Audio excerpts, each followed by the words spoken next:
Hello, name's Alan. Welcome back to the channel. Thank you very much for tuning in. Today, we will be continuing with the penultimate build on our list that I will personally be assembling, testing, publishing on this channel. That is, if you need more information on that, on the future of the channel, on where I'll be going, etc, etc, refer to video number 56. Come here. I'll be talking in the introduction to the video there. Briefly, it's also marked as a timestamp in the description, that is. But for us, mere mortals that are simply here to have a good old time, I'd say let's get right into the build. I cannot wait to play some on Wizard of Legend.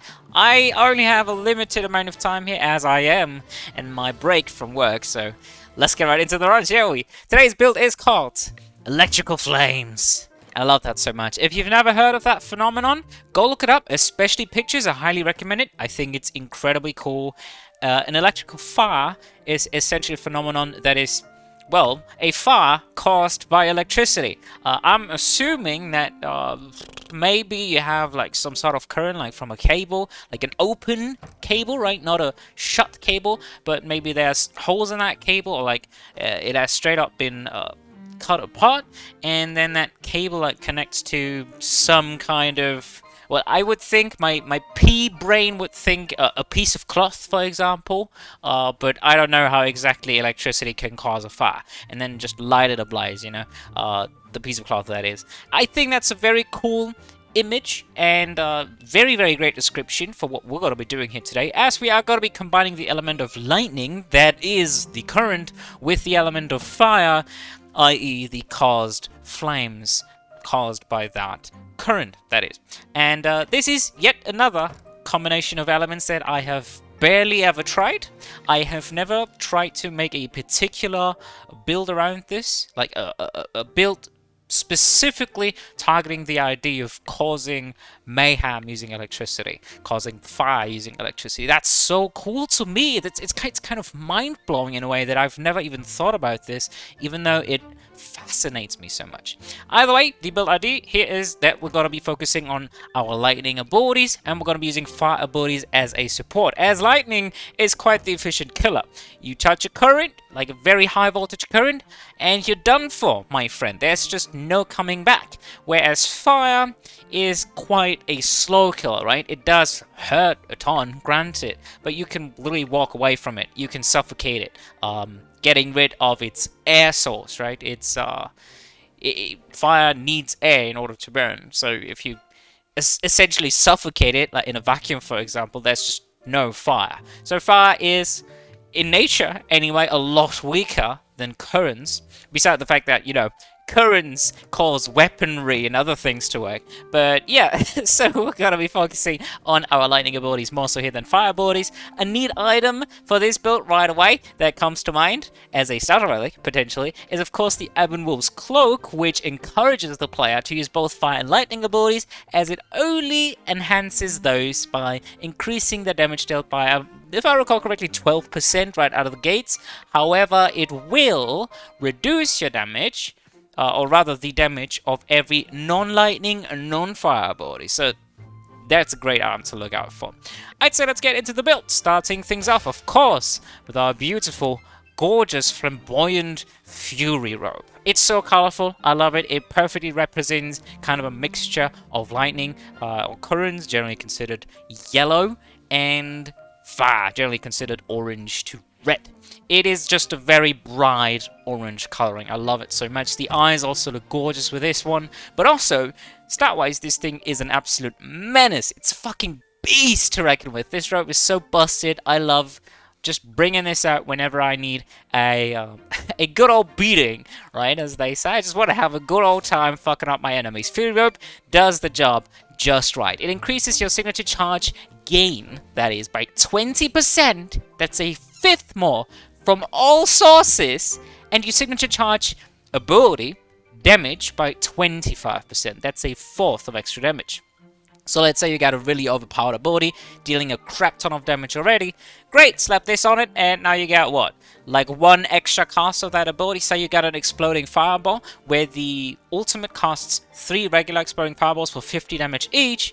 Well, now you got about 1 extra fireball, just simply by using this rope, and you can cast the signature 8 ton more often, statistically speaking, because not only does the ability itself generate a crap ton of signature, but now it generates even more, and it deals even more damage. And when you use the charged up signature, you essentially get one extra fireball, yada yada yada. It's just a chain of overpoweredness. This robe is insane, especially once you upgrade it, and this is gonna be especially true for today's build. We're not going to be using Exploding Fireball. We're not going to be using a signature overall ability that will be nearly as explosive, excuse the pun.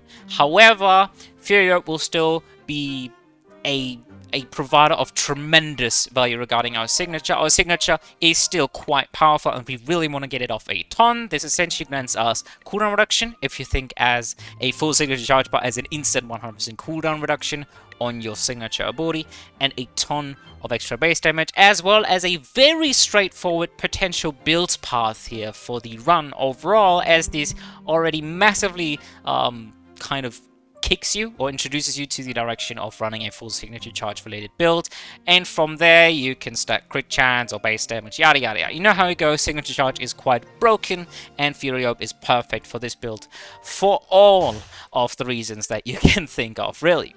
For our starter Relic, on the other hand, we will be running a miscellaneous item that I like quite a lot, and that's kind of an odd pick from the outside looking in. It's gonna be the Watercolor Palette. First of all, that sounds very harmless, and it is. It's hella cute. Look at this item. It looks gorgeous. I love the sprite work on it. And then the effect is kind of cute too. Not super deadly by any means. Each Water Arcana unlocked, i.e. each Water Arcana you have bought at the merchant, since I got everything unlocked, this is maxed out, increases the chance of reducing cooldowns by half on Arcana use. 20% chance to reduce an Arcana cooldown by half is what this says. It's not super impressive by any means, as there's an item that literally does this effect twice as good, completely for free without having to unlock all the Water Arcana in the game. Nocturnal Sundial adds a 20% chance, likewise, that an Arcana will not go on cooldown at all after use. So it essentially gains 100% cooldown reduction immediately, which is crazy good. Now, you might ask, rightfully so, why wouldn't you be using this? Well, two reasons. The first of which, Watercolor Palette thematically fits a tiny bit better, but that's really not the main reason. And I don't really like broken items. Again, that's really not the reason I'm running a busted as hell build here. The reason is simply that we're going to be using charge-based abilities, i.e. abilities with multiple charges, and for whatever ungodly reason, the Nocturnal Sundial does, seemingly anyway, absolutely nothing for those abilities. I have been standing around here for decades casting 2 charge-based abilities, and it wouldn't ever proc, at least not visibly so. So, yeah, we're going to be running the Watercolor Palette instead, which essentially does the same thing for us, or a similar effect. It's not quite as broken, but it's still very, very good for cooldown reduction, perfect for some sort of combo or high burst damage build, which we are actually going to be playing here today. Alright, so let's get into the Arcana, starting things off with our basic, of course, which will be a fire ability, Bouncing Blaze. You've seen it, you've probably used it, you love it. It's kind of a wonky, very long range, like we're talking ultra long range, ultra long range for a basic ability. Projectile Arcana that can only ever, under any and all given circumstances, hit a single target. It's a massive fireball, like twice the width of your character, but still, it can only ever hit one target. Probably because this thing does like 30 damage a hit, which is crazy. So you toss these fireballs, ultra long range, that basically can't be missed because they're massive, that hit one target, pretty much guaranteed, for a super high amount of damage.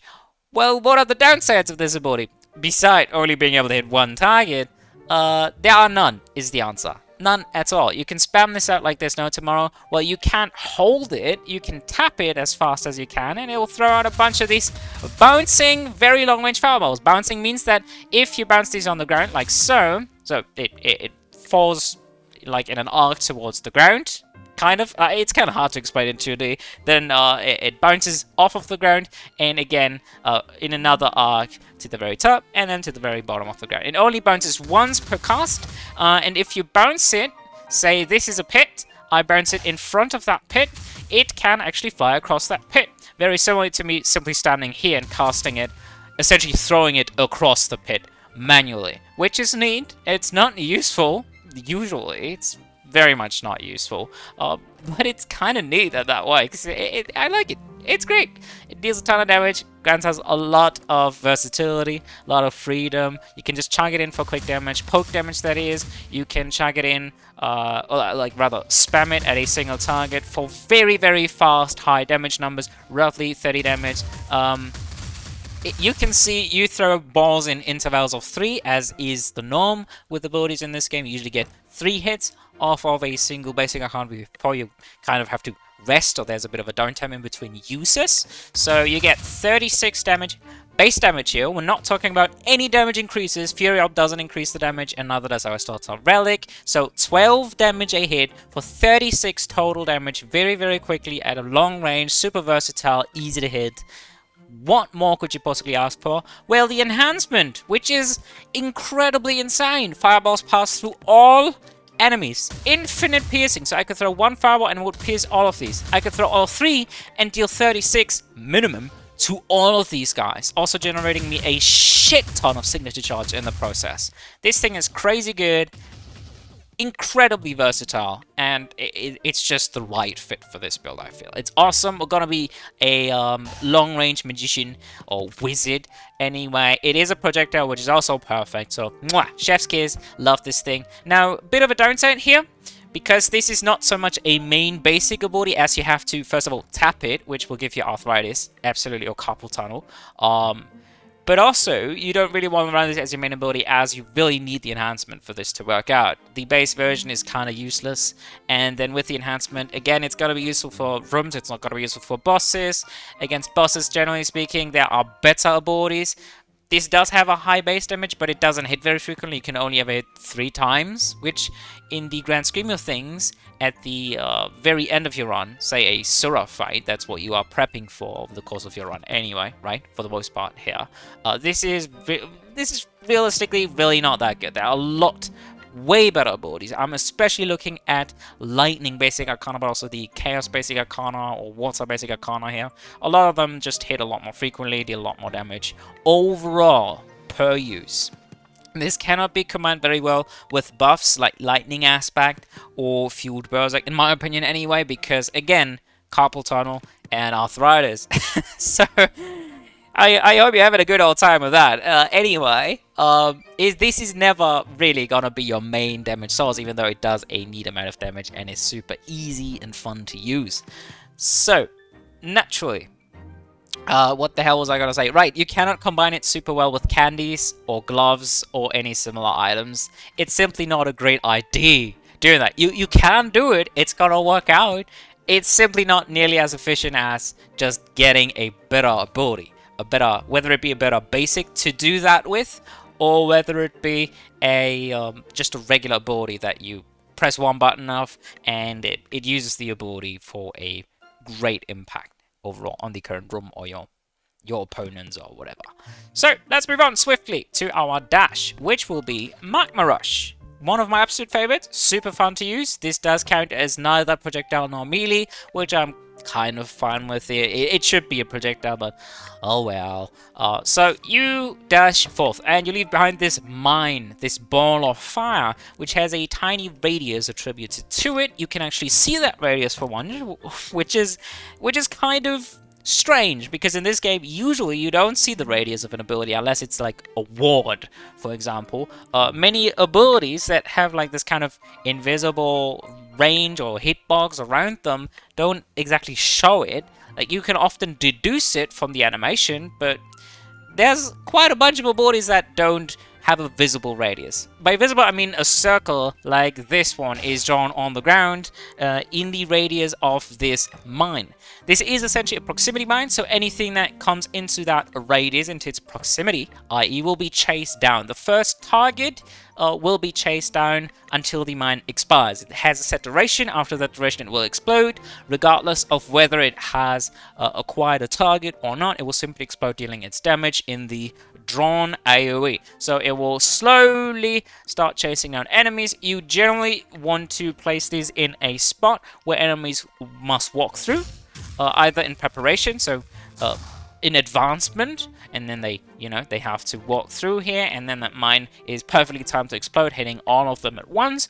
Or you want to place it in the middle of combat like so, in a larger group of enemies, so it will have a very short way to its initial target, explode immediately, hitting the largest possible group of enemies, dealing a decent amount of damage to them, as we could see, and burning them.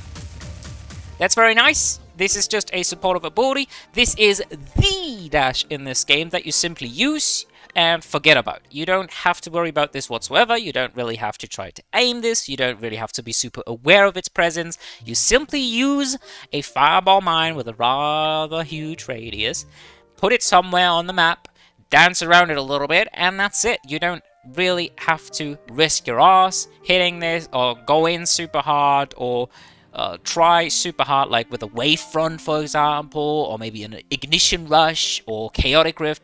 It's really just that simple. What you see is what you get with this one. When enhanced, the mine lasts longer and has a massively increased blast radius, which is nice for baiting in extra enemies, and overall for the explosion. It's not a mandatory enhancement. It's decent, though I do like it, especially early on, to explode at that fixed time, which is very short. So increasing its duration is not always a good thing. It's only a good thing when you intend for this to actually seek an enemy and then go off. I usually use it just as a zone control, like I showed off here earlier.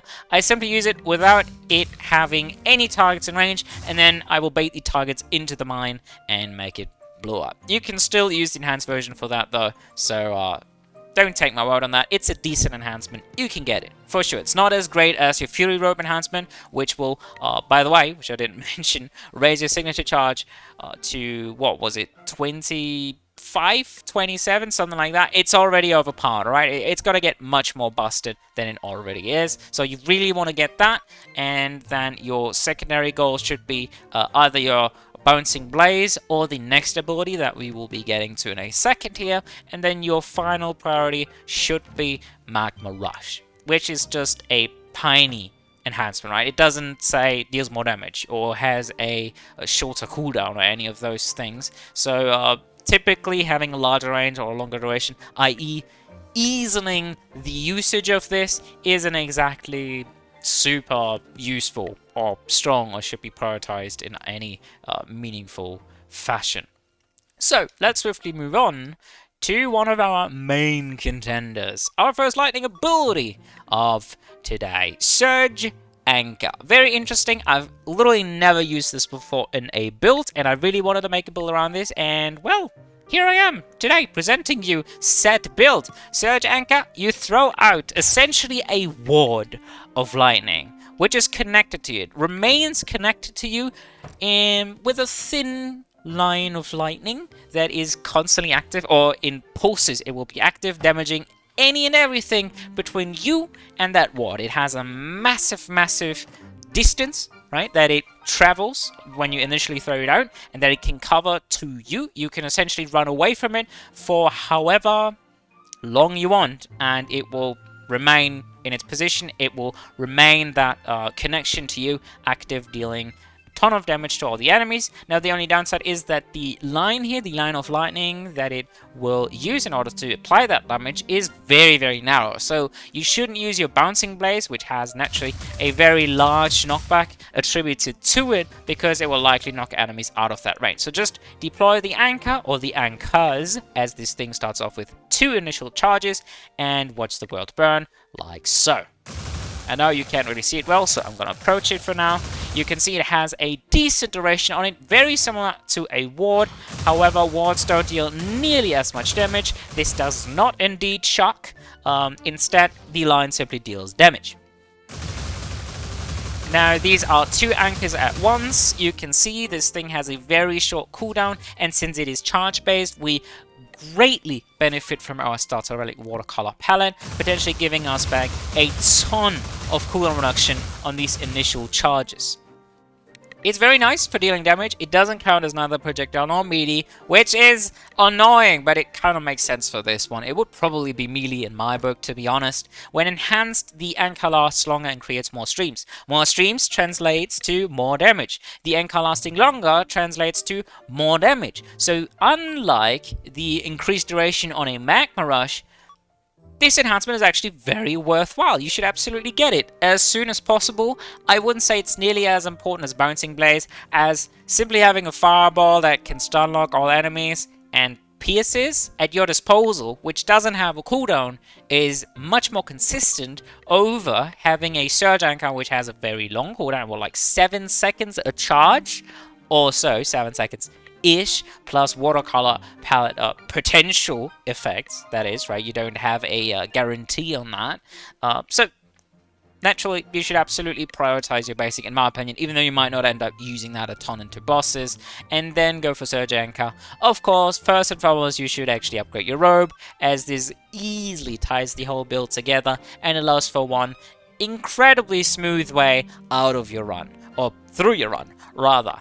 Surge Anchor is quite fun. I do like it a lot, and I'm glad to actually be able to use it, finally. I'm going to combine this with another charge-based Arcana, my signature, which will be Dragon Circuit, the other lightning ability of this build, which is a projectile. Hallelujah! At least we have 2 projectiles, right? 2 projectiles, 2 undefined abilities.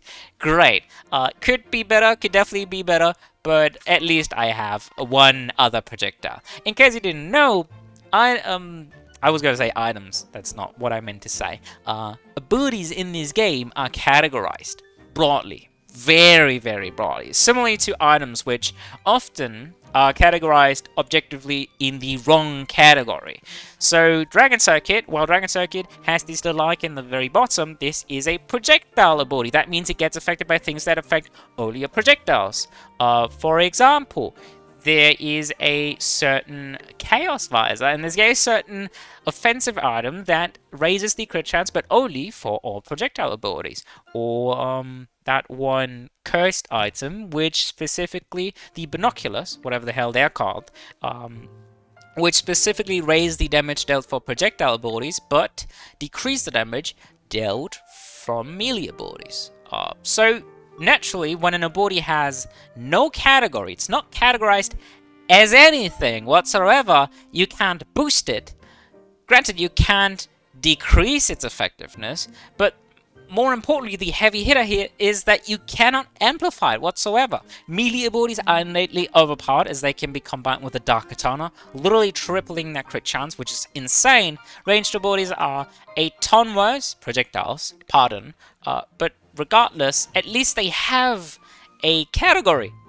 I hate when things don't have a category. That's terrible. It's awful. What is the reasoning behind this? While Magma Rush does have categories, these are mandatory. This is the mobility and dash category. In order, actually, dash and mobility, which it must have as a dash. Similarly to the circle for any basic Arcana. Circle remains, it's a basic Arcana. Why does this not have any category at all? At least give me the illusion that there's a category on it by slapping like a standard Arcana stamp on it or something. I hate that so much. Anyway, enough rambling here. Dragon Circuit is one of the amazing dragon spells in this game.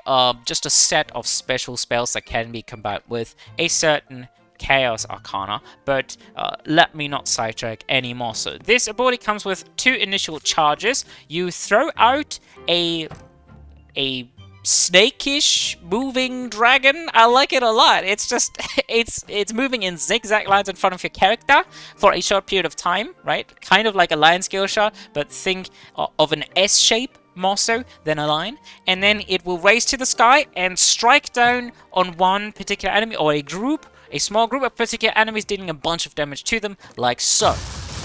Making a neat sound, it causes great mayhem, pushing any and everybody around the place, as this is not a simple line, it's an S shape, so you can't really predict where enemies will be going.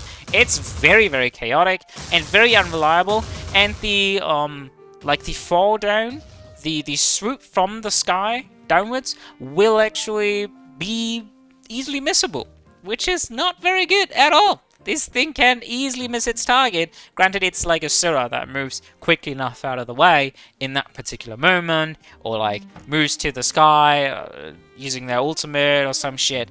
This thing is easily missable. I don't like that a lot, especially on jumping enemies. Regular enemies we're talking, not bosses. Bosses are a lot easier to hit with this than regular enemies. There's a lot of regular enemies like Lancers and Stompers and even Thieves that can easily be pretty much ignored, right? That can literally not be damaged with this ability circumstantially, but it happens more often than you'd think, especially with jumping enemies. They do tend to jump a lot, while Thieves don't tend to literally evade all your damage a lot. It does happen occasionally. But jumpers, especially, you should be wary of. Don't cast this on and expect it to connect. Have a backup plan ready. This thing has 2 charges, so you can cast both of these at once, which will cause an extra bit of chaos, but I would generally advise you to do that, as the first ability cast will push enemies around. So if you wait too long, enemies won't be neatly grouped up any longer. However, you actually end up putting them. You don't have any kind of crowd controlling abilities here, so cast your abilities well. Cast both of them at once to hit the largest possible group of enemies, and then both of them will rain down on some random foe, dealing a crap ton of extra damage. This ability is quite nice. When enhanced, the dragon travels a lot faster and covers more distance, which is just nice to have. But we're gonna be using this because it can actually be our signature ability, unlike the Anka, unfortunately, which will cast this kind of flower of these S-shaped dragon paths, like so. It's very nice. Now you want enemies to be grouped up for this, as all of these deal AoE damage, and when all of these hit like a different individual, obviously you're going to be dealing a ton less damage. You might kill like 3 enemies or so, but say you're in a room with 20, you want all of them to be clumped up, so all of these will rain down on your tiny group of foes, standing in their corner, praying for God to help them or some shit. So, kind of like this. Oh yeah, that was a ton better already. This doesn't deal the greatest amount of damage, mind you, but we got a Fury Robe, so I'm quite optimistic that we will end up at least being able to raise the damage numbers on this, at least by a decent bit. Say 20 to 30% at the end of our run, regardless of however well things will be going. Sorry. There are just many ways to enhance your damage, and actually, especially with your signature, simply raising your signature charge bar, like how much you receive, your overall progression, will be enough. Generally speaking, you don't actually need to enhance your base damage, get a bunch of crit chance to find the perfect time crystal, assemble it, rather, or any similar effects. You literally just need like a family seal, like a touted scroll, and you should be good to go, honestly, at that point. This thing generates a crap ton of signature. Just watch your meter. Watch our meter here. This was a single use of this ability. Now, let's use both. You can see this is almost an immediately full signature charge bar off of my signature ability. Ain't that ironic? This is awesome. I love that so much. Combine this with a Surge Anchor, which kind of keeps enemies in place. And boom, full signature charge. Amazing. Use your signature and fuck them up. We barely even need the fire. As promised in the very beginning here, we will strongly be focusing on our lightning abilities and have fire as a backup to light enemies ablaze, just in case any of them are left. Amazing ability, I'd say. Let's get right into actually playing here. But first, we gotta get into the build specifics, as per usual. Of course, we shall be starting things off with the intended build playstyle.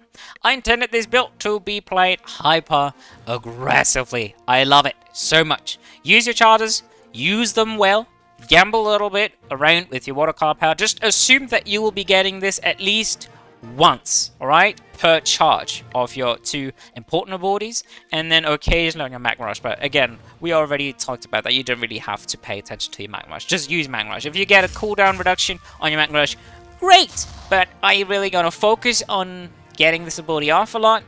Not so much. Your anchors, on the other hand, are very valuable. You want enemies to line up, and then use an anchor on them, or double anchor, to literally just fuck them up entirely. Generally speaking, I'd say you always want to use per room at least one charge of your anchors and one charge of your dragons. Why so? Because then you simply get a lot more value than if you were to just spam out your anchors and then boom, boom, boom, boom, boom, cool reaction procs of Watercolor Palette on your anchor, but now you have to wait and your dragons are unused, right? So you use your anchors, but in the time that you use your anchors and position yourself, one of your dragons could already have come or gone off cooldown, right? So use a dragon, use an anchor. Probably not in that order, but really depends on you, depends on the room situation as well. And boom, both of them will be off cooldown by the time you are done with your cycle. I'd say anchor first, then a dragon, then another anchor, then another dragon, and then you should have at least one anchor back up again at that point. And if you got lucky with your cooldown reduction, you might have another dragon active as well. And in the meantime, there's always meantime with this build, right? This build naturally doesn't deal a ton of damage. It doesn't instantaneously kill enemies, even with these rather many ability uses. Large groups of enemies still will have to be sort of directed and finished off individually. So for that, keep distance. Position yourself appropriately so you can land your anchors constantly, and then use Bouncing Blades to finish them off. And use Magma Rush whenever you have to back off from a group of enemies or you need them to walk into your mine. This is a great tool to finish off enemies as it burns them additionally, which deals a nice chunk of extra damage, pretty much guaranteeing a kill at that point. So yeah, that is the cycle. I think it's very healthy. I think it's a very easy to follow rhythm, and I think it's very fun, most importantly. Moving on to the potential issues of this build. You start off with fire and lightning, two entirely unrelated elements. They don't affect each other whatsoever. That means that you're not going to be having any elemental weaknesses. However, since we do strongly focus with our main abilities, our signature and our standard, that is, which are pretty much always the main abilities of any given build because they simply deal the most damage, generally speaking, we're going to struggle a little bit against Earth, we're going to struggle a little bit against the Lightning Dungeon, but not particularly against any enemy types. It's just that the elements clash, they don't deal as much damage, or rather, lightning doesn't deal as much damage into Earth or lightning, vice versa. So, yeah, I don't think you really have to pay much attention to any particular dungeon. I think Wind Dungeon should be fine. We can easily proc evasion. We can just get rid of it, is what I mean by that, by using an anchor, which can't be blocked or destroyed, and it will proc many times all over, immediately getting rid of the evasion of an enemy and then stunning it right after. What could become a bit of an issue, I might see Earth being a bit problematic. I don't exactly know how the Other Knight Shield interacts with Dragon Circuit, as it is, after all, a projectile, and I wouldn't want to eat my own Bouncing Blaze. I wouldn't want to receive this to my own face, because I would imagine that it would hurt quite a lot. So Earth might seem like a bit of trouble. We probably want to do Earth the earliest here, just so we won't risk running into tons of shielded knights here later. Being poisoned is not really a huge deal. Other than that, I can't really think of any potential issues. I think Lightning Dungeon is easy, I think Fire Dungeon is very easy, Water Dungeon is very easy, and Wind Dungeon shouldn't really mean any trouble whatsoever. All of the bosses that are named here respectively shouldn't really mean a lot of trouble, even something like a Freya or a Shu.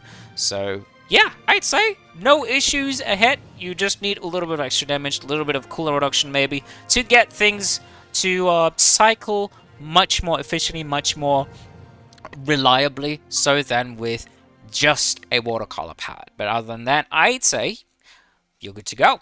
Absolutely. Moving on to our final section. My final section, that is. I have been mixing up mine and our and yours a lot lately. I think that's the YouTube syndrome. I just don't really know how to address things, but let's try to not make it too painfully obvious beside addressing it here. Recommended items and Arcana. There's a ton. Let's start with Arcana. So you want anything that's not charge based, because you already have to manage a lot of charges. 4 charges here, plus your Magma Rush, which is also a dash. Just a regular dash, so you can put charges on it. It does start with 1 charge, as the 1 down there suggests. That means you can put extra charges on it, unlike dashes, or abilities rather, that don't start with a number on them innately on the UI. So if you were to find a Ring of Chest Friendship, or whatever the hell it's called, that one Enter the Gungeon type of item, which grants all of your charge-based abilities extra charges, my oh my, you have a lot of charges to manage all of a sudden, especially with that level of pretty much instantaneous cooldown reduction that Watercolor Palette can grant you. So I would highly recommend don't make your build even more complex, even if you may never use a charge-based ability that is just lingering around in your inventory, in your inventory for the rest of your run.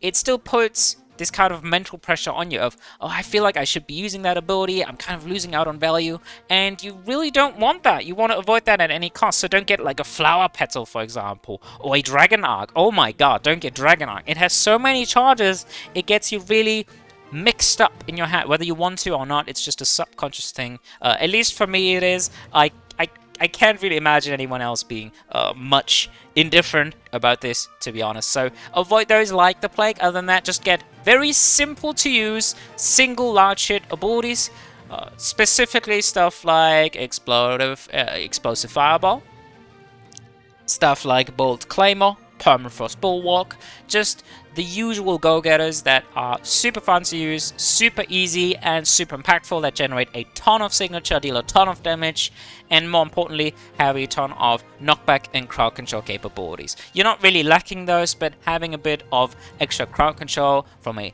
Turning Whirlwind as well, or any jumps like an Airborne Slam, is always great. I love Scales of Babylon, but it can make this build a lot more complex.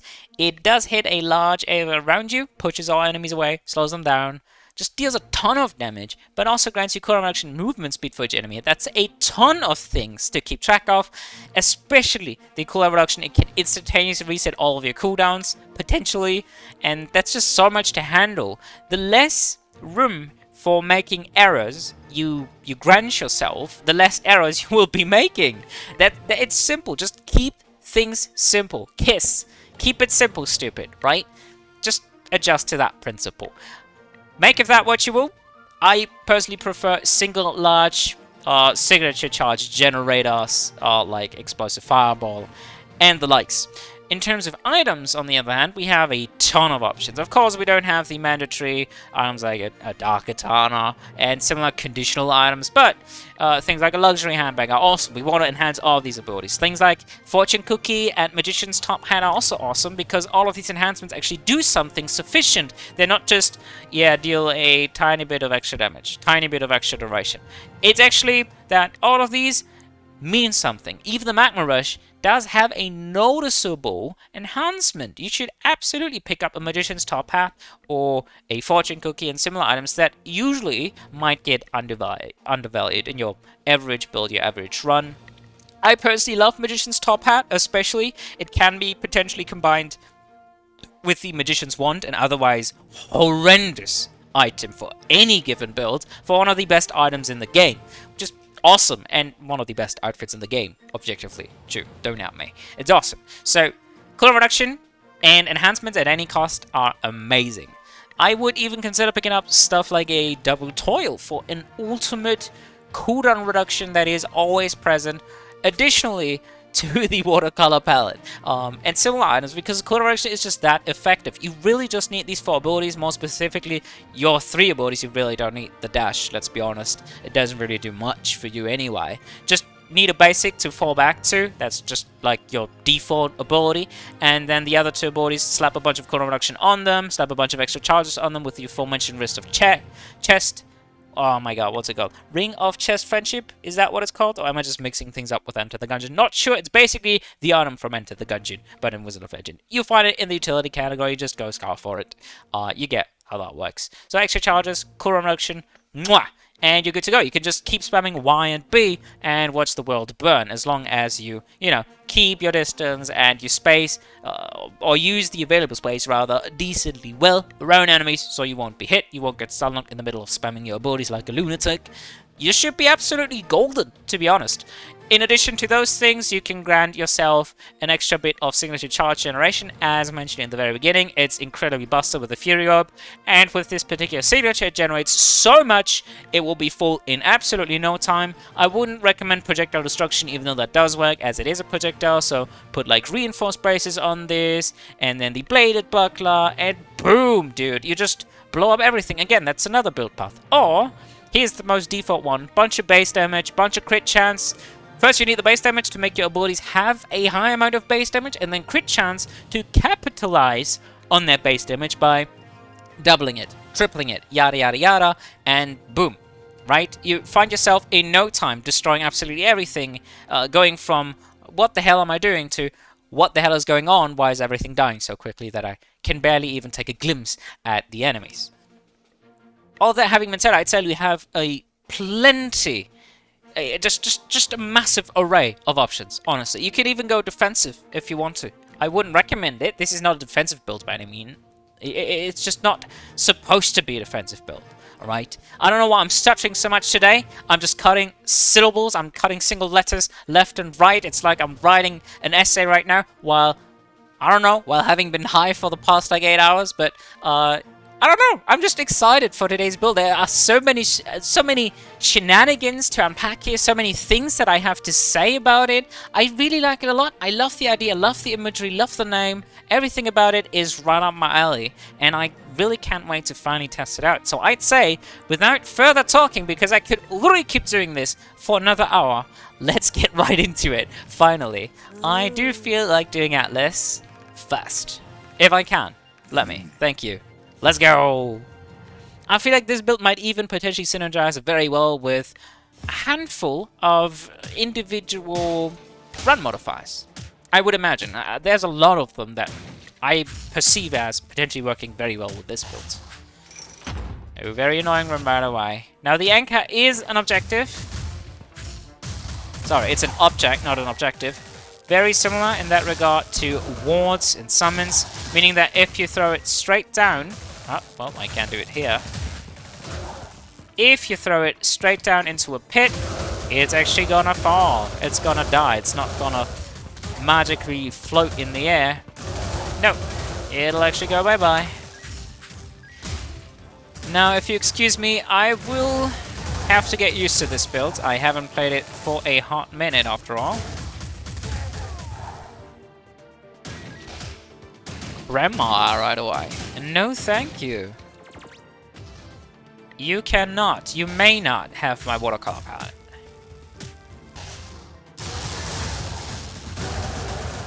Oh yeah, double anchor. And now that I pushed everybody out of my double anchors, I'll have to use the dragon. But I did closely watch it come off cooldown, so really not a big deal.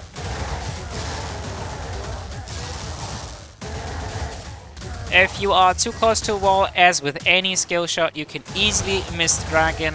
It will simply be consumed by the wall, essentially. Like half of the skill shot just goes missing all of a sudden. So I don't wanna just practice near a wall, and you will find out for yourself. Hell yeah, absolutely every single time. This thing is easily one of the most broken items in this game. Especially as a starter item, which at this point it is. We are on 1-1. We are not even halfway done with this thing. Well, we are now. But we weren't at the point of picking up this item and finding the shop. And boom, we already received 15%, is it? Extra gold from all sources? I don't care much about taking damage here. I have a ton of gold. Didn't you listen to me just now? Now, Anchor can be a little bit clunky to use at times, which is why I have to get back into this slowly. I just feel like tossing it and then walking away from enemies. Naturally, they will always find themselves somewhere between me and the anchor, very likely in the immediate hitbox of it.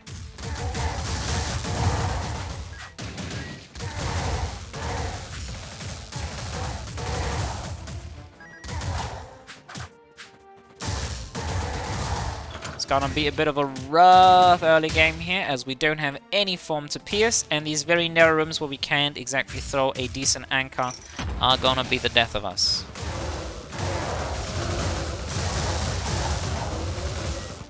I think we really just want to dance around a whole lot. Oh, come on, that missed. Dancing seems like a decent choice. Probably doubling down on the anchors. Occasionally. Anyway.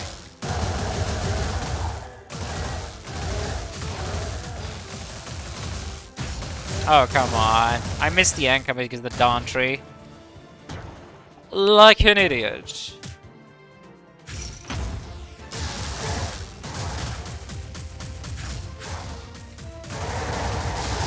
Yep, double down on the anchors. That's definitely the way to go here early on. It just tremendously helps stun locking enemies. Anchor upgrade right away. We've seen Crema, so we can absolutely grab this. Yummy. Loving it. Alright, we are already done with the stage. Do I want Piggy? Yes. Worth the Glove of Midas? Sure. And this means a lot of healing, which I will inevitably end up needing. Alright, I missed the anchors there, which is a little bit pathetic, to be honest. I had a free line of sight, and I still ended up missing like an absolute goofball.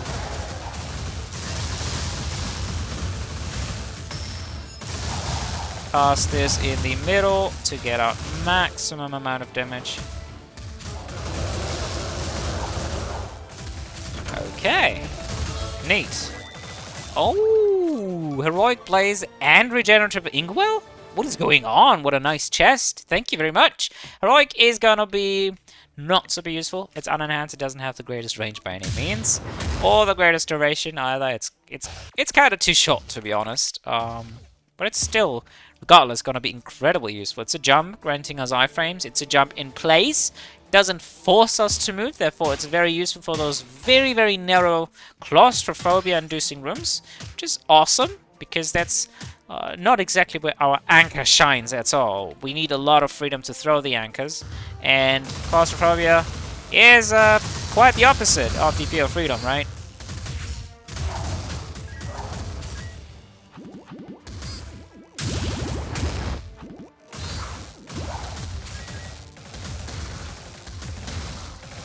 Damn, the knockback on the barrels is nutty. Living it. Alright, you come over this side. Don't want to stay so close to the edge there. Aw, because I might easily get booped off.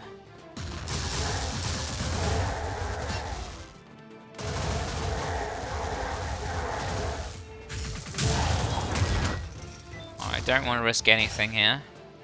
Oh well, I blew it. I can't get to the chest in time, so no use of my signature. Oh, I should have used it for the regenerative inkwell, to be honest. Oh well, I didn't really keep track of my builds here. Regenerative is a decent signature. It's fun to keep healing myself instead of actually getting a signature charge ability. And then it will still use the base version of this ability,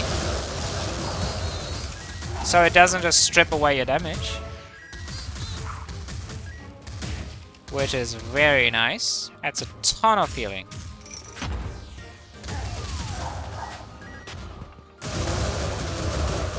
Anchor alone is not enough. It takes some time to arm, so to speak. So you always want to stun lock enemies just as a backup using your basic.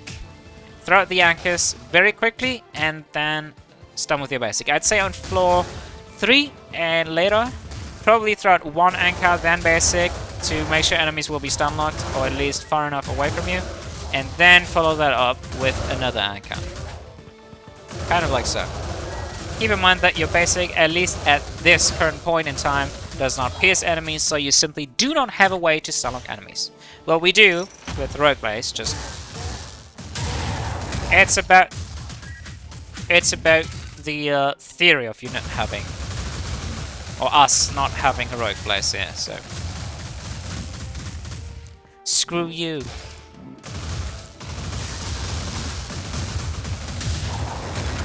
Goodbye, boys. Just pushing each other around. That looked goofy as hell, and I was not expecting that at all. Break it in advance, it's a trap room. It's always a trap room.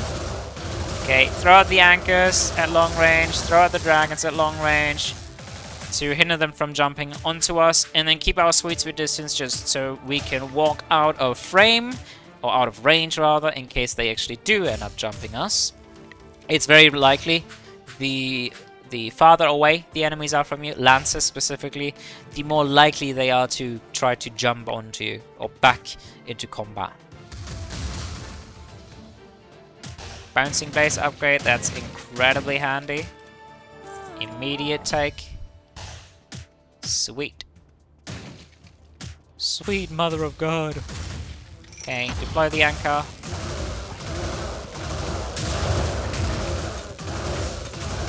Dash into the wall. Alright, gotta keep in mind, anchor does not count as a projectile, but your bouncing blaze does. So, while stun locking enemies, while shooting them down, so to speak, right, non-stop, and they, in case they just so happen to cast a shield in that particular moment, you will regret it. Absolutely, you will eat a ton of extra damage and probably stun lock yourself. Very likely, actually, which is never great. It's always painful to watch. Much more painful to experience. Okay, we find a ton of gem healing. We don't really need that anymore. We got the awesome regenerative inkwell. Lot of crit chance, which is nice. Wind damage, lightning damage. I will be fighting Earthlord Atlas, then Wind Serpent Shoe, and then the Thunder Twins. So neither of these are going to be particularly useful by any means. Probably just a Lyrical Monocle for a little bit of extra damage. Doesn't exactly move me. It's not a great increase to our overall power level, but at least it's an increase. Woo! Mama! Holy shit! What a store, dude! Okay, let's start things off. Magician's Wand, one of the worst items in this game. Great damage increase, but it makes you incredibly slow, literally unable to combo and follow up attacks hitting you with your dash, for example. So, awful take. I keep trying to convince myself that this item is usable with a sufficient amount of skill from your pawn. I don't think that's true. I don't think you should ever take it unless you absolutely can. Unless you hit like once every 30 seconds and you want to hit really, really hard with a comet build, for example. Or you got some other form of damage that is just persistent, like a Cobalt Firestone or an Arcana that lingers around for a while, like abilities that work similarly to a Cobalt Firestone. Or, again, the most important scenario, unless you have already found a Magician's Top Hat, whether you've taken it or not. This item is horrible otherwise. I keep trying to convince myself, don't.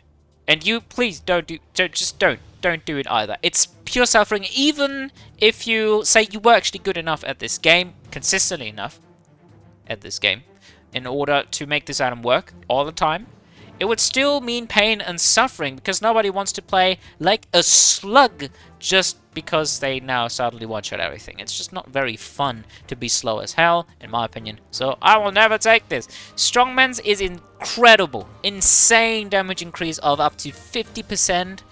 Cooldown increases when I have a chance to halve my cooldown, regardless of how long that cooldown may be.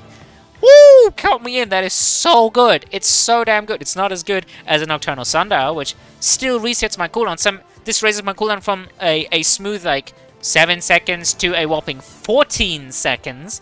I'd still get an immediate 14-second cooldown reduction on the damn Nocturnal Sundial, while I'd still have to wait 7 whopping seconds.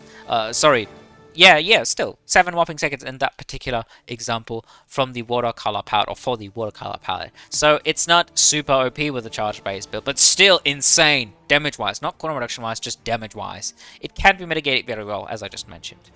Volatile Gemstone is insane. We want this every time, all the time.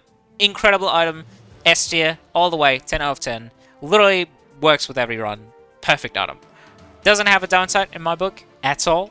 So your signature charge rate and decay are increased dramatically. So your signature, when you just let it linger, while not attacking enemies, in other words, will rapidly deplete.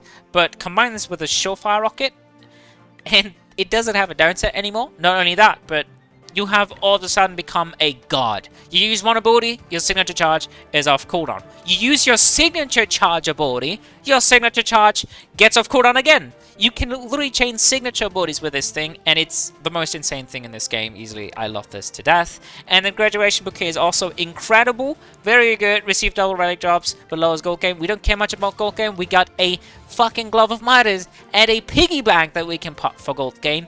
Literally cannot be faced by this whatsoever. Don't care at all. And then finally a Cruel Chestclaw, which is easily the least exciting of the bunch, but still very, very good. Reduce cooldowns by half. By half. But deal less damage. Tiny bit of less damage for the trade-off being just insane amount of cooldown reduction without a real downside. It's not the same downside of double toe where you literally receive double damage from all sources, which is actually devastating for many builds. No, you just deal slightly less damage, but you use your cooldowns, like your abilities overall, a ton more. Slap a bunch of base damage enhancements. Oh my god, I really can't talk today. Slap a bunch of base damage enhancements on them, and boom, you have all of a sudden negated Quotest Clock, and it's incredible. It's like a Tozy's Broken Pocket Watch, or whatever the hell it's called, but without that downside.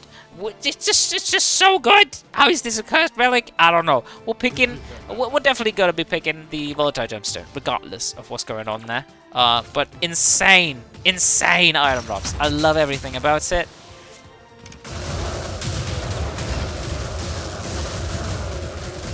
Just heal a bunch.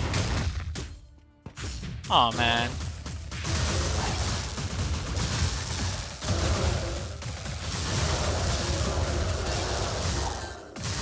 Okay, yep, we got a very good healing setup. Now, with Tears of Midas, I suddenly enter some sort of super defensive setup, even though objectively this could be super offensive, super aggressive setup, but with a Tears of Midas, I could go ahead and proceed to let myself be hit intentionally a lot, and then heal it all the way back up with our insane signature charge generation. It's crazy good. I love this so much. Very, very fun build so far. As any signature charge build out there is, you have so many options, especially with the Quill. Are you kidding? That's awesome. I'm not sure I want to discard it here.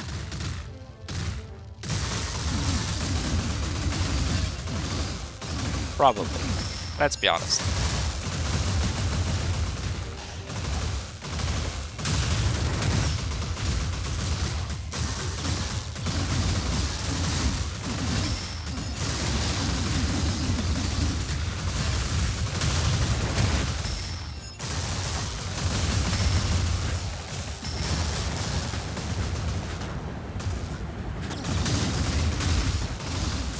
I'll just maximize my damage output.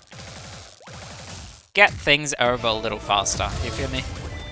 Ooh, mamma mia, that is one of the best basics in this game. Probably the best basic in the game, realistically, but we can pick that up.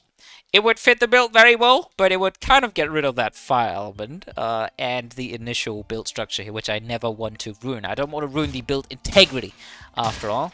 I want the build to feel sort of the same from start to finish.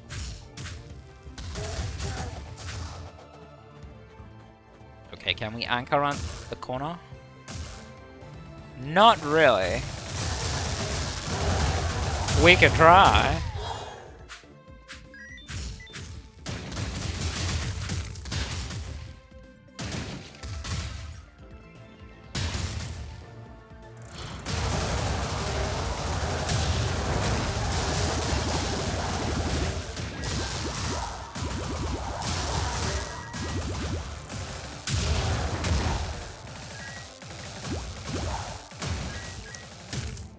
I'm using the jump defensively as I don't want the anchor damage to be interrupted.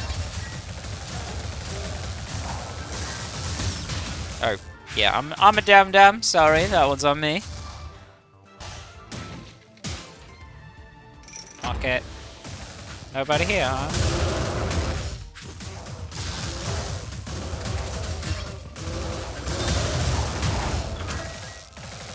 Not a mimic. Cool.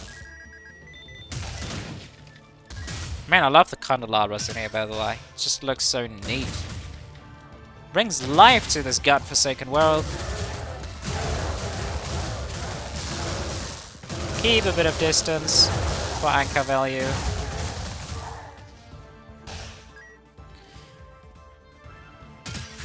Well, let's backtrack from here.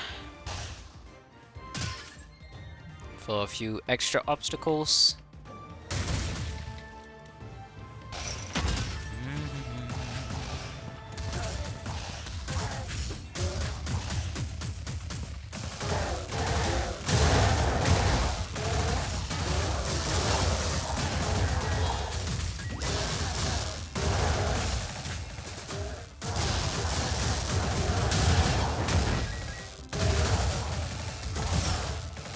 He was very fast, actually, surprisingly.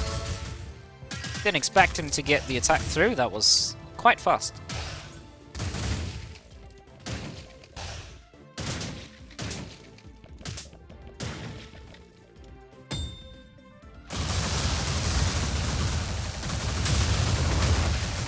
Oh man, we need slightly more crits here, I feel.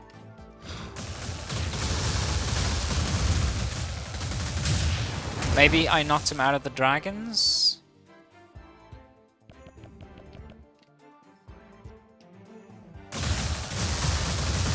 Oh, that's definitely not gonna go anywhere.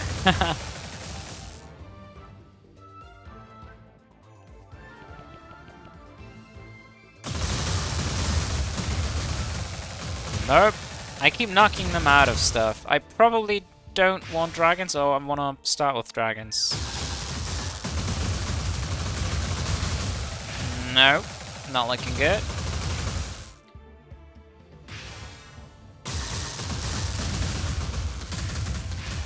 Okay, no, I'll come back later, probably. I don't really need the money, then again, so maybe not.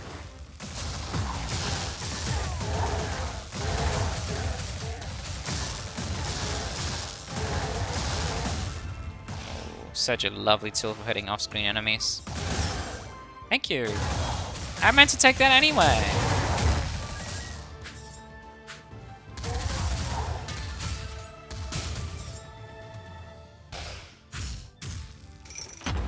Yep, that's always a rough room.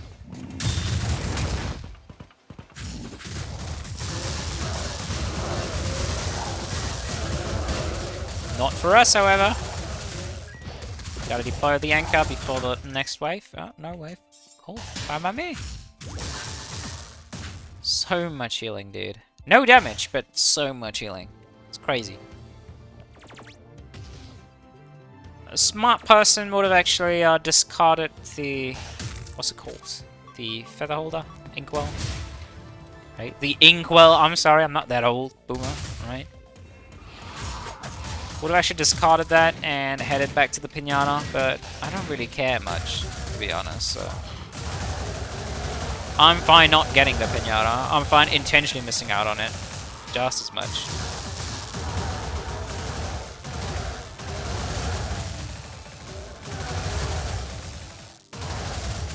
Walk back a little bit to bait them. Back in so I can deal with them with the much needed bouncing blaze, dealing a ton of extra damage due to the element affinity. I don't think I'll be needing Zephyr. I don't think I really want that. Come on, I missed both. Probably due to the corner.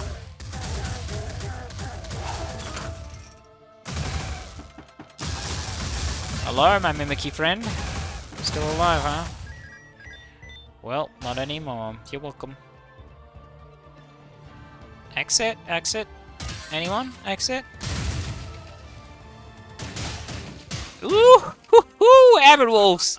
Yes, and potentially Ring of Recycling, so we could just, when we actually don't need healing, we can let the signature time out for massive shield. Hell yeah, I want that. I want to try that. I don't think this is good at all. I think it's horrible because, again, dealing damage is like way better than getting a tiny shield, but this is still very, very fun. I want to try it. I've never, not once in my fucking life, gotten to see Regenerative Inkwell plus the Ring of Recycling.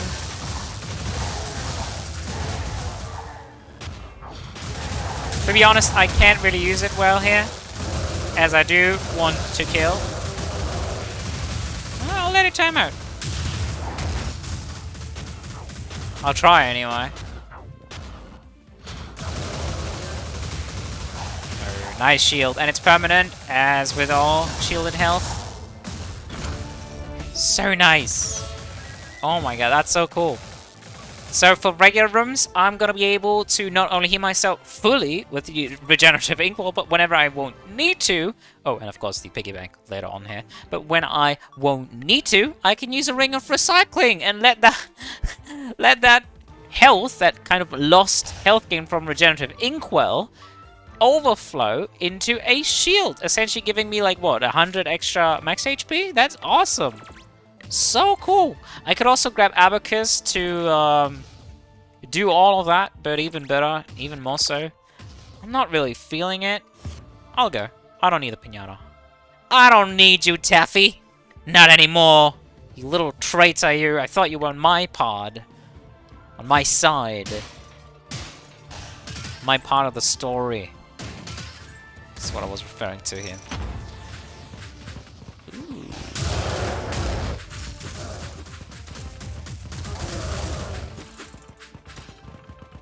Group them up.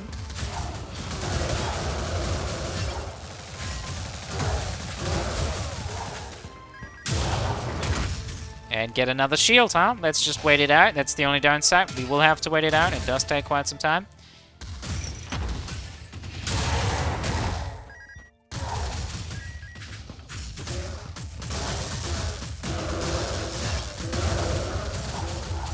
Oh my god, this is so cool!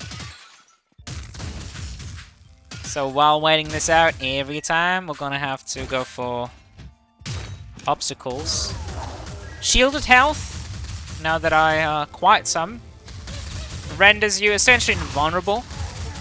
So while being hit with shielded health, and only shielded health is taken from you, you won't be stun locked, you won't be interrupted. You can simply keep moving on as if nothing ever happened. As technically, nothing ever happened. You didn't lose any HP, so you didn't get hit. That's the logic in this game. Which makes shielded health incredibly busted. It's so overpowered into bosses. I love it.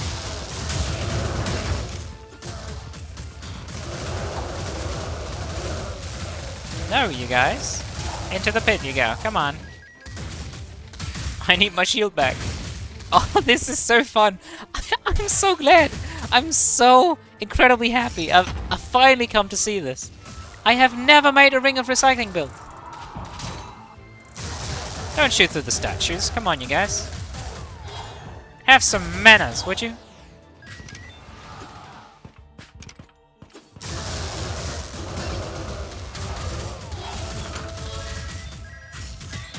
So cool. Look at this. I'm immortal. And when I'm not, I simply hammer my head into a wall and get another signature and do it all over again. Ooh, double sprites! Awesome! That's gotta look awesome in our resume. I love these. They look beautiful. So gorgeous. They won't do much for me, but I don't really need them to, so... Oh well. Curse Eaters for extra armor and max health. Albeit not a lot, because I am quite broke, but I do have a piggy bank, so I'll pick this up.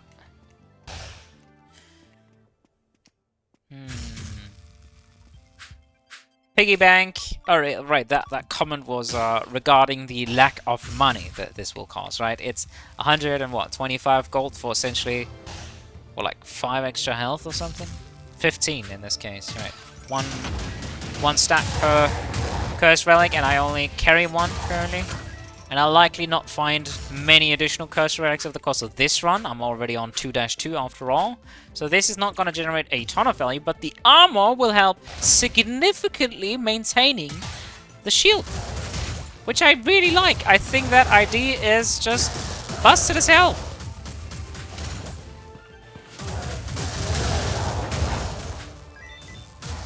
Because here's the kicker.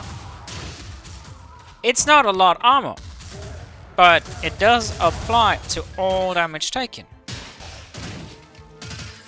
And I don't need a lot of armor when I have a ton of shielded health. A ton of extra health, period.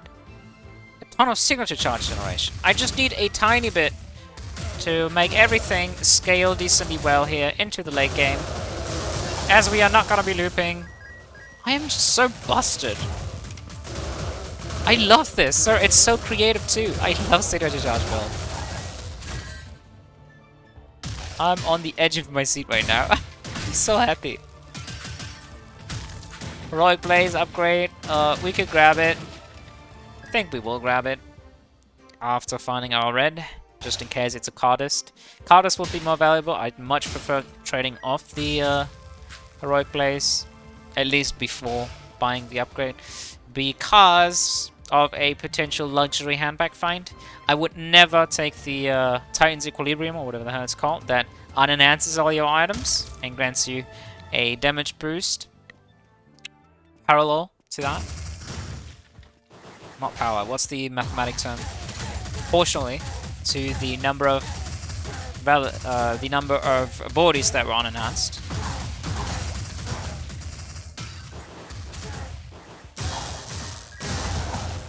No, I would never take that, because our enhancements are insanely valuable here. Super, super good. And there he is, the cardist. Sure, we will. It doesn't really matter what we will take here, as long as we do end up with plenty of enhanced abilities. We could grab more fire for Royal Flush, and then a new element for... who really knows? Potentially a Captain's Ring, I suppose. Right. We could pick up the Heroic Blaze again, but what's the point, Billy? We're not really gonna be using it. I don't intend to use these additional abilities.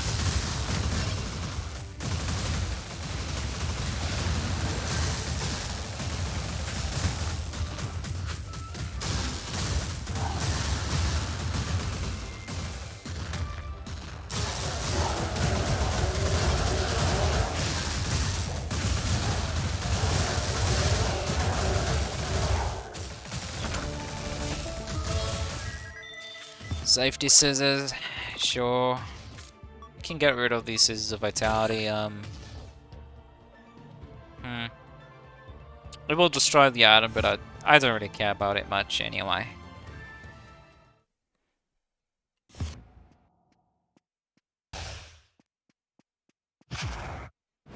I am invincible. I am the danger, Jesse!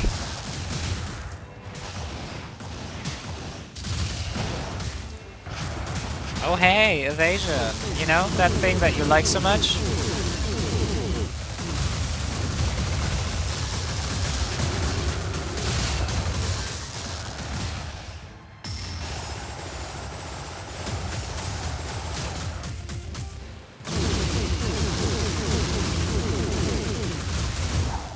I want my shield back.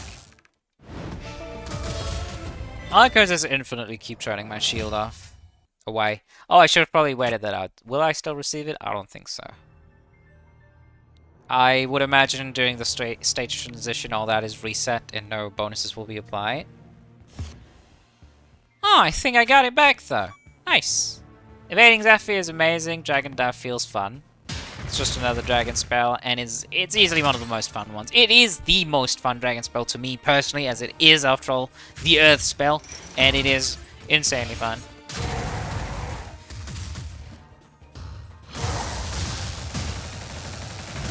It's just so satisfying.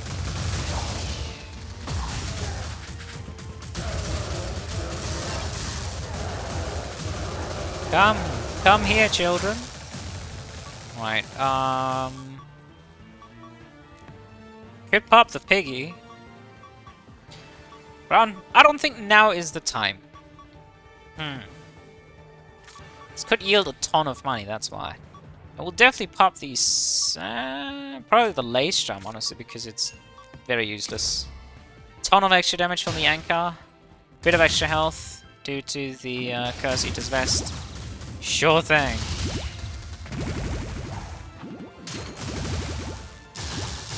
Hey, you little rascal. That's not nice. I'm gonna have to heal now. And wait out until I can receive another shield. That's all. Why did I use that? Ah! The mindset is just not here yet. It's not with us. Not yet.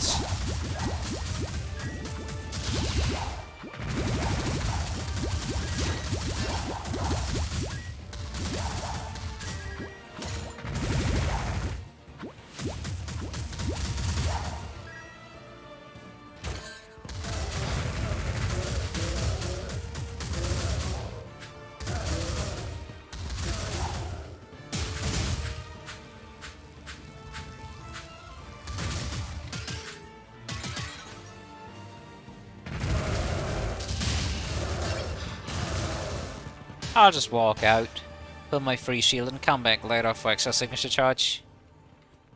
Will they follow me? I think so. Indeed. Indeed they will, but I will just, ring around the rosy, huh? Yeah, you guys are doing great. Keep it up. I knew I must have missed one of these fuckers. I didn't mean to use the signature there, I was just overly enthusiastic about it for some reason. I think I'll just keep using the dragon because it's effective here, and then the Zephyr to make me faster. Due to the anchor, I am quite slow. This also allows for me to jump across pits, or walk across them, calmly, rather. Which is neat, I like that. Definitely helps mitigate the anchor's annoying effect of reducing my movement speed to a T.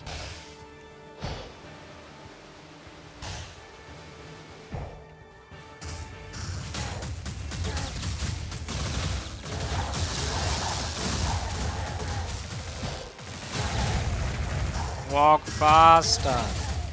Yes. Double trouble, my man. Dude, we were having an insane run up to this point. And then my man knocks over. He said, "Come here, man. I got you, homie." Holy shit, dude. Double trouble? Really? Is it time?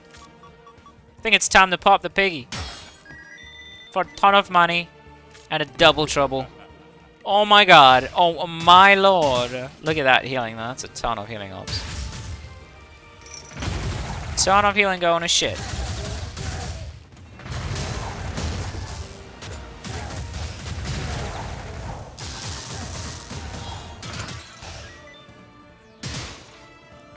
$545 HP plus the shields right now anyway. We're gonna be taking plenty of damage here.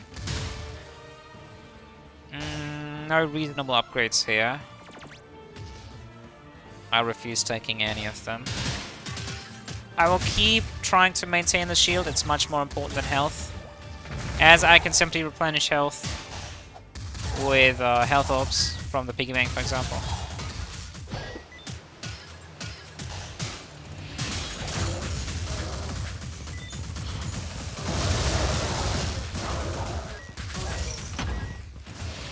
Keep running around a whole bunch. Get rid of the small guys. Get the shields, and then keep farming signature charge. Cool. Hello, you guys? No. Why would you do that to me? Stop it. Get some help. I'm just here for treasure. Treasure and exploration. Yeehaw! I love to imagine that I'm like a Dungeons and Dragons character just exploring the dungeons, scouring for dragons, looking for treasure and neat stories to tell. Treasure to afford a drink, and an adventure to tell a neat story. Hell yeah. Oh, come on, make me faster. This is unbearable. Woo! Another enhanced dragon! Oh well, whoopsie daisy do. No thank you. I'll keep farming for gold. Fuck, who knows, I might find a supply crate into limited edition robe and other stuff. Limited edition robe would be insane. Absolutely incredible.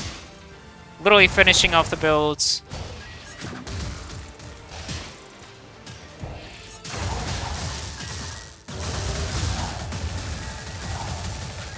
Forever establishing me as an immortal legendary wizard. Because it does limit all damage taken, similarly to armor. So the shield will simply be there forever.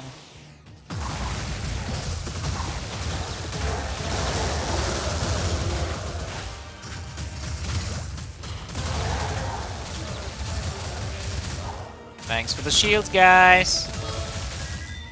Yeah, I definitely won't need that. I don't intend to parry anybody here, but for the record, that would be extra insane when you parry an attack, that projectile gets entirely eradicated, you won't take any damage whatsoever. You have to get the timing right, which is very hard and inconsistent to do in this game. But when you do, with that particular arm, the Dragon's Braces, or whatever the hell they're called, Dragon Scale Braces probably, you'd get a bunch of signature charge back, which in turn would grant you extra shield and healing, right? Shield and or healing.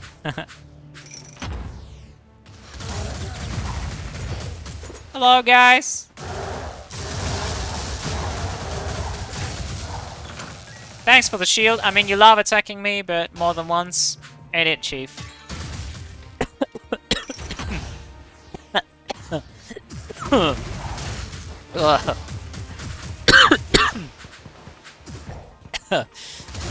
Goddamn, that's their revenge. They poisoned me.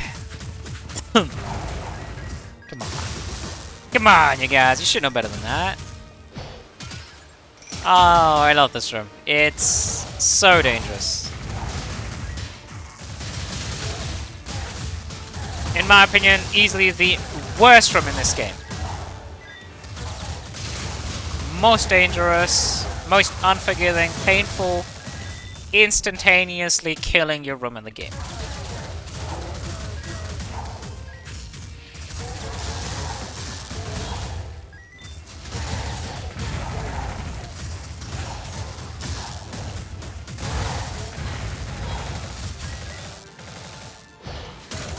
We are struggling a little bit with the signature charge gain as we need to hit a large group of enemies, so it's probably best to just walk right through and group them up.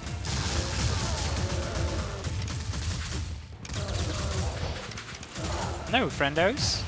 Stop it.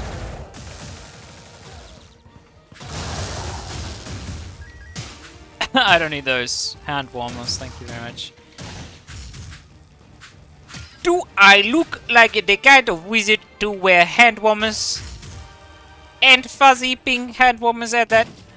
No, no. Thank you very much. Where do we go next? Where to next? Where to next? Nobody knows. Oh, I'm so slow. Make me faster. For Christ's sake.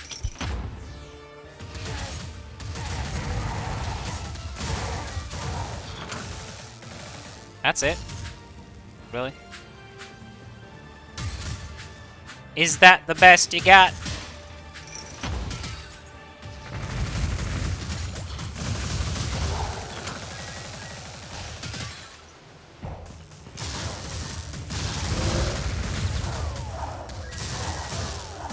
Hey.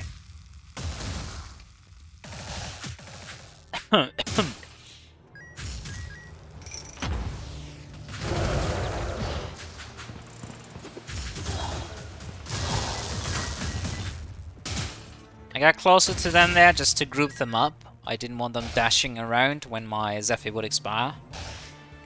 And just so I could get a better glimpse on the situation, I wouldn't know whether the room would spawn a Ranger or Lancer, so I just wanted to take a look.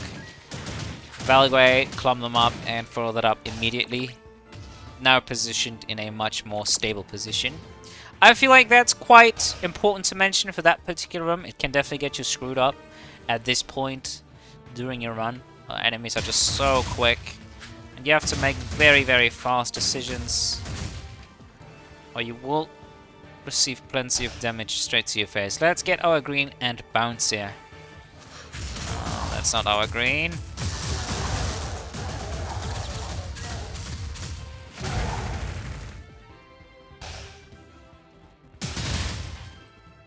There our green will be.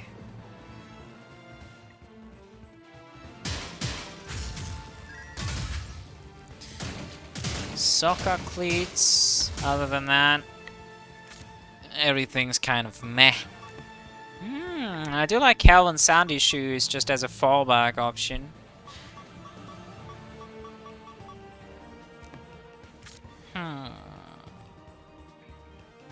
Not so sure about that. At this point, let's be honest, I should probably just forget about regenerative inkwell, but I will drop it during the boss fight. It's a much simpler version to rule things out. Oh, you know what? I'll get rid of the Midas item, even though it does stack, so that'd be a much better choice well, bouquet looks it looks beautiful. I don't really want to get rid of it, but I feel like I ought to grab the Calvin Sandy shoes as a fallback option with the safety scissors.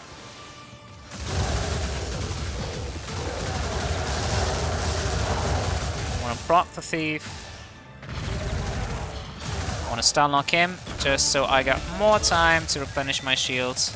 That's another stone. Let's move on. I don't need any stones, thank you very much. I won't get very close to enemies, generally speaking. Not during the sword fight anyway. I will get up to, say, a medium range of them, but I'm not sure that'll be enough to consistently proc stones, so... Don't consider that a very valid or decent choice here. Oh, come on.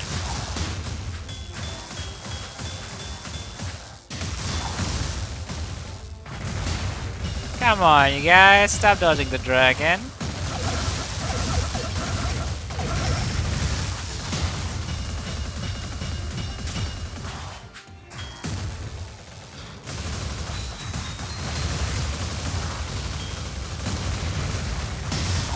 No, come on. Stop joking around, you guys. No, thank you. I don't intend to use that. It deals okay damage, but it's just another distracting ability.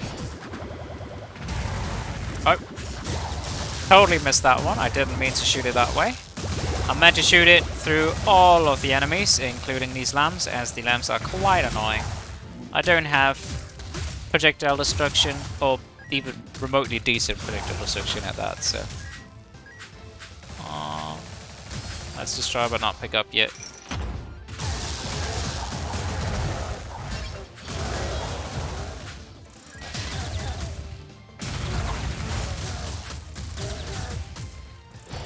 Wait out. Everything. I want my shields.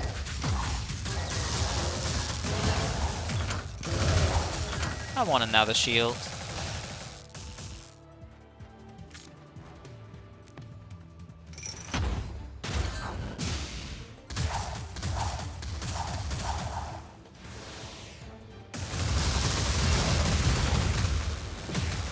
And another shield would be nice. Thank you, guys. Balancing Surge would be awesome to get rid of the shadowy balls. I don't think I'll be needing it. But it is nice to have this. I feel like that's worth mentioning. Just so Dragon Circuit will have less potential targets to focus on that are one-shot anyway. So Dragon Circuit, when it just focuses on these shadow orbs, like when Sura has cast this ability where he spreads shadow orbs across the arena, or he summons them, rather, and then just spread out widely apart during the edges, or around the edges of the arena while fighting him. It's kind of hard to make Dragon Circuit go for Sura, which is what you'd always want, as the orbs only have 1 HP. It'd be a lot of wasted damage overall, and a lot of wasted signature charge gain. So you'd want Bouncing Surge to get rid of the orbs for you, so that there is simply a smaller probability of Dragon Circuit getting things wrong. This ability is stupid as hell, so Bouncing Surge does definitely help out a lot with that. Now, not leave... Sorry, Lemo's leave. Is it really called Lemo's leave?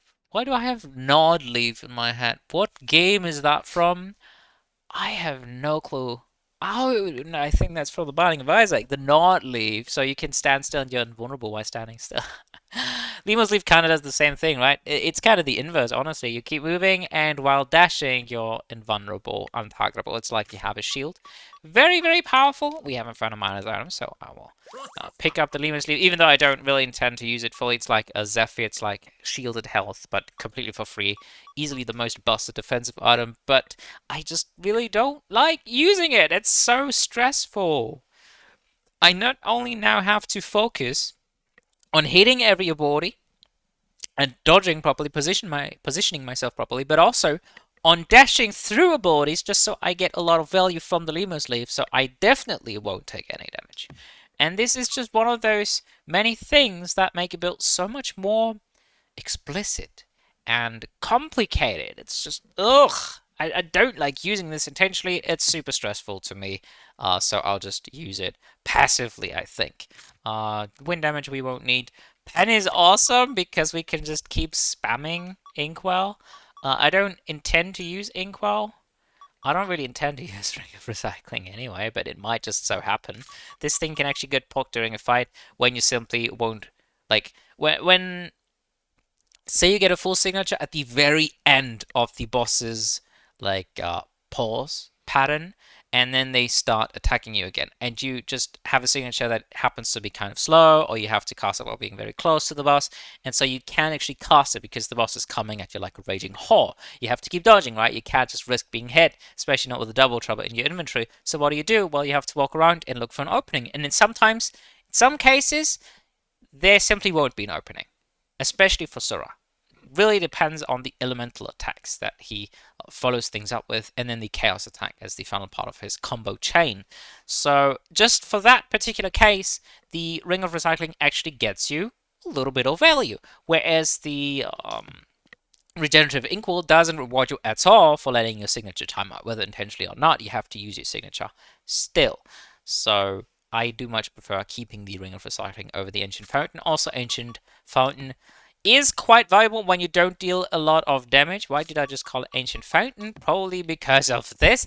The Regenerative Inkwell is quite useful early game when you don't have a lot of damage. So your signature is quite useful in that it does deal a lot of damage for you for free, but not all signatures deal a lot of damage. And Regenerative Inkwell just, it scratches that entire constant, or that kind of formula rather of that uncertainty, right? Yeah, that's a great word. Actually, that's quite fitting. The uncertainty of, well, is my signature actually going to net enough value here? This always generates the same amount of value for you. A lot of healing. That's awesome, especially with the Spirit Robe and the likes. But here in late game, healing is simply not as useful, especially not with the double trouble and similar items in my inventory. I really want to deal damage. I really want to get things to a close and finish him off as soon as possible. And for that, I will need damage and survivability, not healing, which heals me a consistent small amount every time I use my signature. Consistency is not what will get me the win here. It's explosive behavior. Because I already got an explosive as built with double trouble, with Nemo's leave, sorry, Lemo's leave, not Nemo's,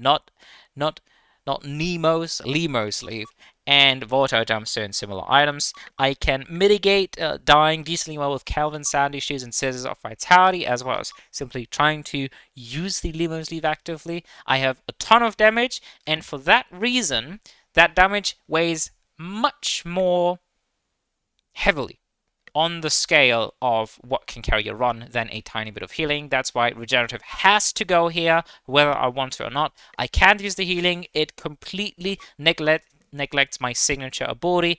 Therefore, it's gotta go. My signature will deal a ton of extra damage, and that ton of extra damage is much more valuable than netting a little bit of healing and then one use of the base ability. Fountain Pen, likewise, is going to be incredibly helpful. I intend to use my signature a ton, therefore this is going to generate a ton of value. It may only be like 2, 3, 4% extra damage, but with the double trouble, that's absolutely worth it. And even by itself, it's much better than having, well, literally no extra bonus at all. Any other items that we can toss? Well, absolutely, you could toss a Ring of Recycling here any day. It's just not guaranteed to ever even proc during the fight. It's very likely it will never proc. In fact, we have a signature that doesn't really require an opening per se. I can use it at any given point. It's literally heat-seeking, right? It does the job by itself. I don't even have to aim it. I just use it in any direction, and it will get the job done. So we could swap this out, but we don't really have a better item here. Unfortunately, we do have Reactive Vine Mail, but that requires for us to be in melee range, and that's just way too conditional. I'd much prefer a conditional item that is pretty much just as bad, but can at least save my ass potentially over one that deals damage once like every 30 seconds when I get hit and I'm close enough to enemies. Definitely keeping the Zephyr here. I don't really care about my LB, my additional standard Arcana. Don't really have any preferences there.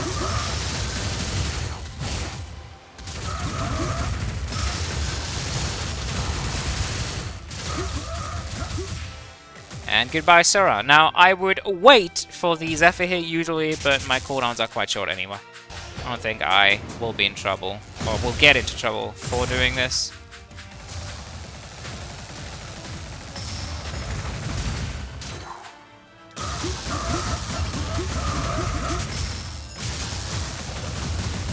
Just dance around the anchor.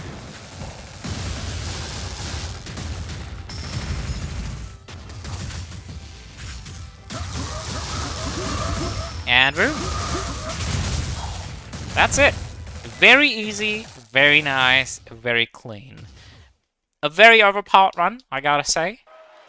But my god, was it fun.